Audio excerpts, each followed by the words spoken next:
আলমারি খালি করুন। সেদিন স্বামী সর্বপ্রিয়ানন্দজি মহারাজের একটি ভিডিও দেখলাম।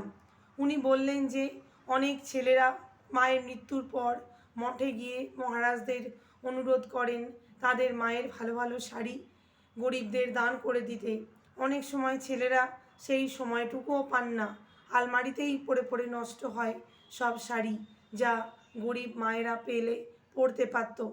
মহারাজ তাই আমাদের মানে মায়েদের নির্দেশ দিলেন আমরা যেন বেঁচে থাকতে থাকতেই আমাদের আলমারি খালি করি, যা আমাদের প্রয়োজন নেই সেই অতিরিক্ত পোশাক যেন আমরা তাদের দিয়ে দিই যাদের প্রয়োজন আছে। ছেলেদের জন্য এই দায়িত্বটা যেন আমরা না রেখে যাই। মহারাজের কথা শুনে একটু একটু করে শুভবুদ্ধি হচ্ছে। এবার আমার উপচে পড়া আলমারিটা একটু স্বস্তি পাবে। চাপাচাপিতে দম বন্ধ হয়ে মরে যাচ্ছিল সে।